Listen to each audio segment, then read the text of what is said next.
PM Holness just dropped a bombshell, calling for media literacy to be taught in schools. But is this really about education or control? In this video, we break down the drama, the political plot twists, and why non-traditional media might be the real target. What if I told you the Prime Minister just declared war on TikTok, YouTube, and WhatsApp aunties, but wrapped in a pretty bow called media literacy? By the end of this video, you will know why this move could shake up Jamaica's entire information ecosystem and what Holness really means when he says credible information. But here's the twist. While Holness says he's protecting students from misinformation, what happens when the non-traditional media starts pointing fingers back at him? So picture this. Read across Jamaica Day, Seaward Primary and Infant School, a warm, feel-good event, kids in uniform, books in hand. Enter Prime Minister Holness. He grabs the mic and delivers what sounds like a noble message, urging educators to teach students how to decipher credible information in the age of digital overload. We need to teach students higher order intelligence. They must understand what they're reading, especially in this information age. Fair enough, right? On the surface, it's a good call. In an age of deep fakes and WhatsApp forwards, students should be smarter about what they consume. But here comes the drama, because while Holness was busy reading The Hungry Caterpillar, back in the digital trenches, non-traditional media platforms like YouTube, TikTok, and Instagram are on fire with political commentary, citizen journalism, and exposés that the traditional media either missed or avoided. And here's the kicker. These platforms are growing fast, and guess who they're criticizing? Yep, the very same man calling for media literacy. So when the PM says students must know what to trust, who decides what's trustworthy? Is it the Ministry of Education, the Broadcasting Commission, or is it state-backed messaging wrapped in school curriculum? This is where the political plot twist comes in, because critics say this isn't just about protecting kids, it's about protecting political power from the unfiltered, uncensored digital mouthpieces that don't play by JIS rules. And now the government wants to shape how students think about what they see online. Sounds a lot like media training with a side of censorship. Or is that just fake news? Let's talk power, because in the last 3 years, non-traditional media in Jamaica has broken major corruption stories, called out government missteps in real time, built massive followings on shoestring budgets. And now the Prime Minister is telling teachers and parents to train kids to filter that content. Here's where it gets wild. If media literacy is weaponized the wrong way, students won't be trained to think critically. They'll be trained to think politically correct. That's not media literacy, that's PR with school uniforms. And the bigger question is, what happens when those same students grow up and realize they were taught to trust a system that hid the full story? Will this backfire, or is Holness playing the long game to control the next generation of voters? That's an excellent question. Let's break it down. Holness promotes media literacy during Read Across Jamaica Day. He encourages educators and parents to protect kids from misinformation. But critics say this may be a response to the rise of unfiltered, non-traditional media. There's real concern it could evolve into curriculum-driven bias. So what do you think? Is this about protecting young minds or silencing new voices? Drop your comments below. Hit like if you believe real media literacy starts with asking better questions. And subscribe for weekly deep dives into the madness of Jamaican politics. Subscribe for more political unpacking. Here's a summary of the highlights and the key points. PM Holness urges teaching media literacy in schools. Rising threat of misinformation cited, but focus lands on non-traditional media. Digital platforms increasingly exposing political power.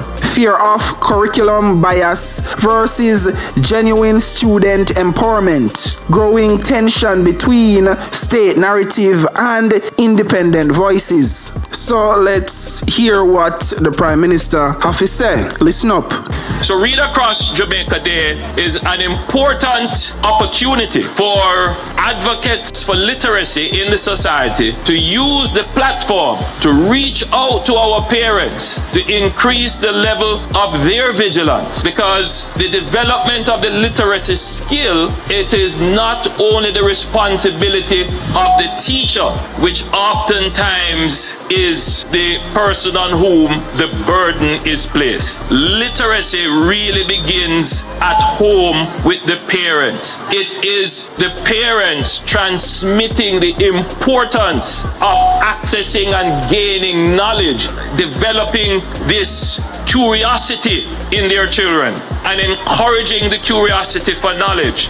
There are persons whose sole task, their mission, is to provide what is called misinformation, to mislead. And there are many persons in our society who are literate, they can read, but they are not media literate. They are not going to be able to pick sense out of nonsense and know what is fake and what is real.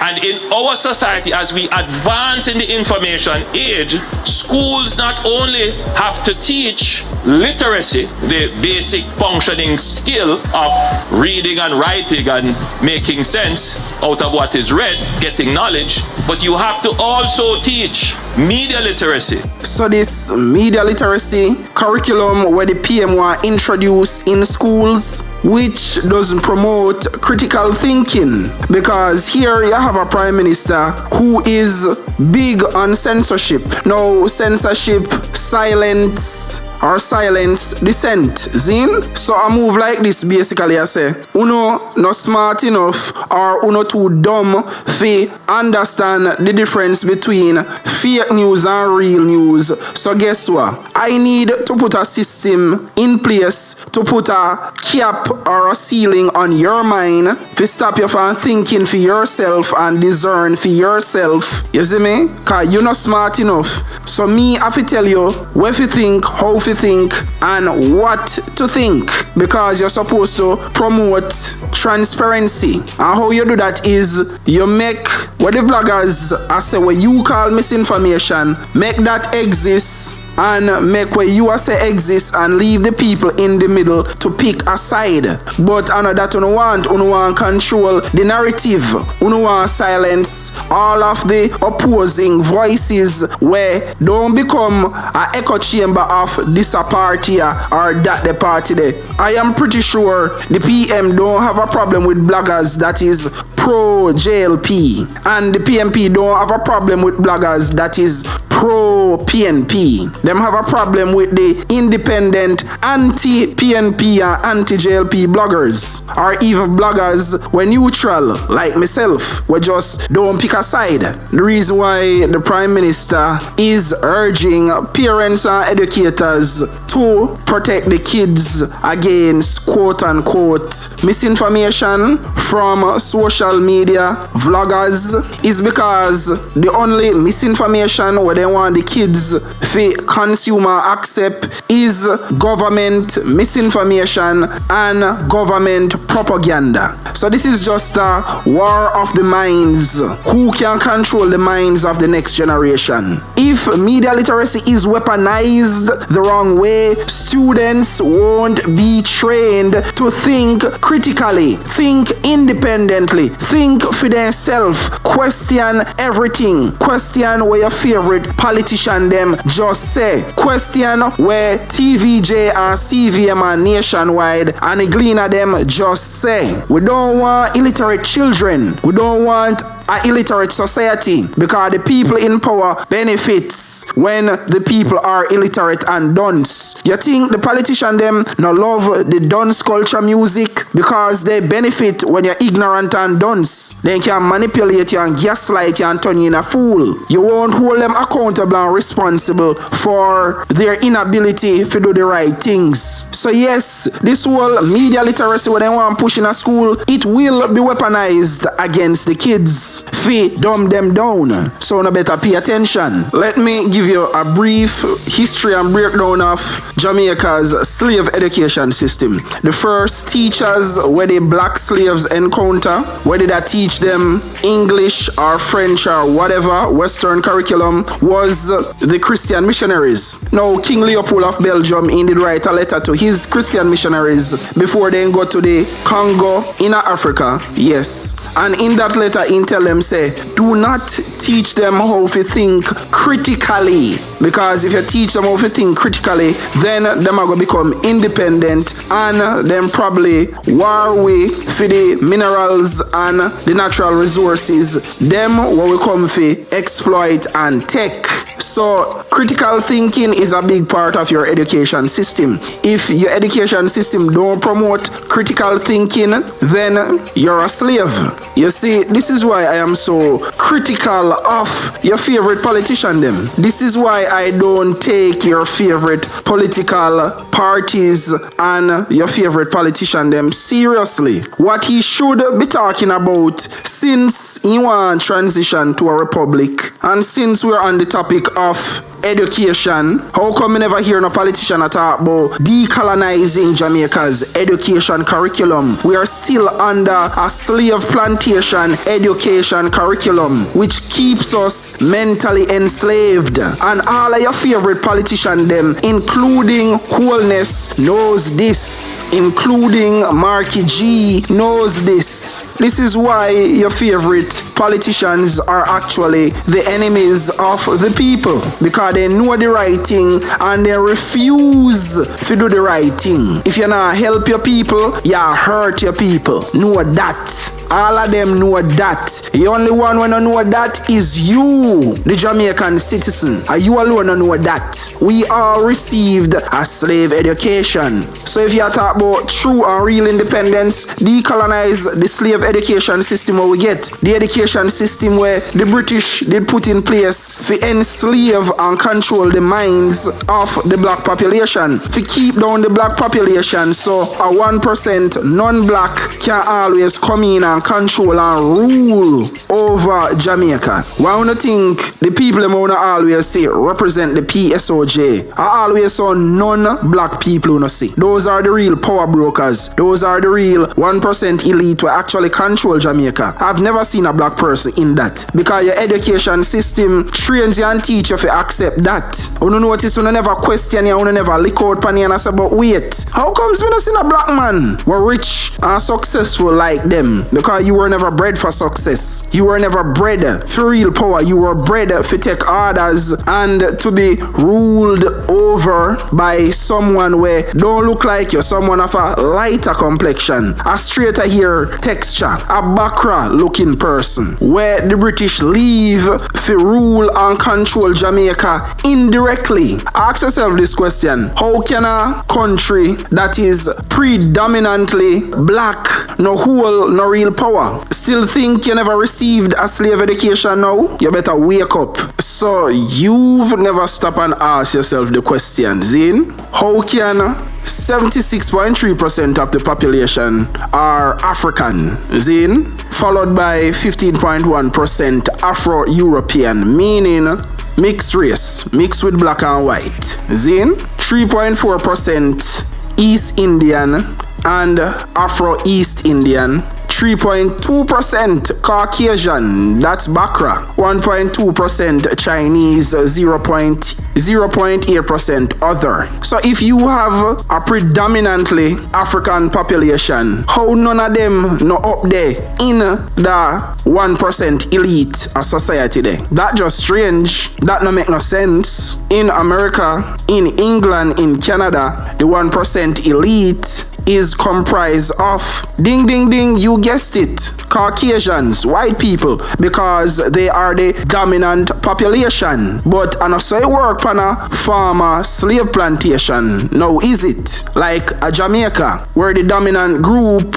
is not in the 1% elite, and you can trace all of that back to the slave education we receive. It was meant to keep you as a consumer. So everybody if you just build and manufacture and can sell them goods and services to you. Everybody's supposed to get rich off of you. You were never designed or educated to be in that 1%. Hence you see the PM target the education system because he knows the truth. What actually makes this worse and will make this so bad is Holness, who is a black man, is using the same trick and tactics where Bakra did use on our ancestors during slavery plantation time. Because watch ya, Holness realize he cannot control vloggers and non-traditional media. So here he might try put the next generation to sleep because him no want the next generation of voters to be critical and independent thinkers. He no want them to be no free thinker. He want the government and the political system to control and maintain the control of the minds of the people. Because I realize we are waking up and he might try put we back to sleep by targeting the next generation through the education system. That is what Bakra did on the slave plantations. That's how we uno no know. Uno need to go start do some reading and some research. None of your favorite politicians were in a parliament. Not one of them no patriotic. Not one of them is not a nationalist. Me can't compare Ibrahim Traore with any one of your politician them. None of them is not a Ibrahim Traore. Ibrahim Traore is patriotic. That man is a nationalist. That man take his captain salary. That man is not taking a presidential salary. He is following the formula left by Thomas Sankara. Meanwhile, your honest and non-corrupt Jamaican politicians took and raised their salary to a 300% salary increase. So that is the difference between a leader and a politician. A politician I go always give himself a salary increase. A real leader I go say, alright, instead of giving me a presidential salary, which I don't need, I will actually use that money to put towards benefiting the people and the country. Real patriots don't exist in the Jamaican parliament. If you are patriotic, you are not allowed. Them no want to see you. The moment you try to do the right thing and try to right by your people, for your people, them said one, put things in your food, fi get rid of you and unalive you off. You ever hear a Jamaican politician dead from mysterious circumstances? No, and you will never hear that because none of them are patriotic. The moment you rise up as a leader and decide you want to do right by the people, for the people, they unalive you and get rid of you. Know that. Your favorite politicians are there to serve white supremacy. They are not there to serve me and you. That's why I could criticize the Prime Minister on his statement where he make his actual words when him say, alright, crime down, so this means say more tourists and more foreign investors are going to come to Jamaica now like how crime down. That should never be the main focus of getting crime down. The main focus should be the citizens of Jamaica, the taxpayers who are affected by crime. Rich foreign investor from Spain and all over Europe and America, we are come build them big fancy hotels. Crime now affect them, the hotel owner there. Crime now affect the tourists them. Are the locals you're supposed to do it for?